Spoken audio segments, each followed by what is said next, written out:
अस्सलामुअलैकुम नाज़रीन, मैं हूं साहिब खान सागर और आप देख रहे हैं अदबी दरिया।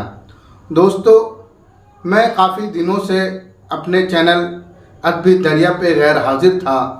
इसके पीछे एक ख़ास वजह थी और वजह ये थी कि मेरा एक छोटा सा एक्सीडेंट हो गया था, जिससे मेरे पैर की हड्डी में फ्रैक्चर आ गया था। इस वजह से मैं अपने चैनल पे गैर हाजिर था। इसके लिए मैं आप तमाम नाज़रीन से माज़रत ख़्वाह हूँ और साथ ही दुआओं का तलबगार हूँ।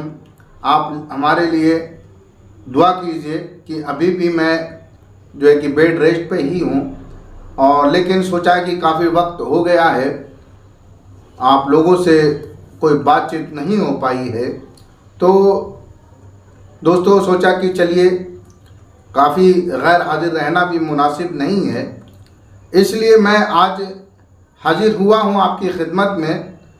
और इस बेड रेस्ट के दौरान एक खूबसूरत सी गज़ल हुई है और वो गज़ल मैं आप लोगों की समात के हवाले करता हूँ।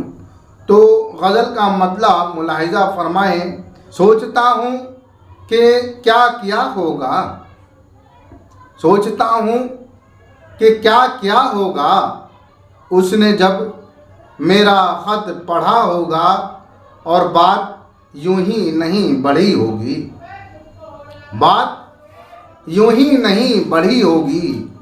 आपने कुछ न कुछ कहा होगा, आपने कुछ न कुछ कहा होगा। और ये शेर भी मुलाहिज़ा फरमाए कि खुदकुशी की है किस लिए उसने, खुदकुशी की है किस लिए उसने, यार कुछ तो तुम्हें पता होगा, यार कुछ तो तुम्हें पता होगा। ये शेर भी देखें ख़ास तौर से, उससे नाता जो तोड़ आए हो, उससे नाता जो तोड़ आए हो, वो तो बेमौत मर गया होगा, वो तो बेमौत मर गया होगा।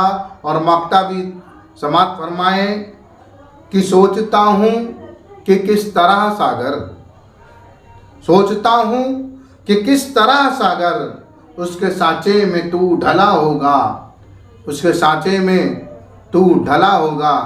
दोस्तों, ये गज़ल पसंद आई हो तो बराए करम लाइक करें, कमेंट करें और ज़्यादा से ज़्यादा शेयर करने की कोशिश करें। इजाज़त दीजिए अपने इस नाचीज़ दोस्त साहिब खान सागर को। फिर मिलता हूँ अगली किसी अच्छी सी गज़ल लेकर अगली वीडियो में। तब तक के लिए खुदा।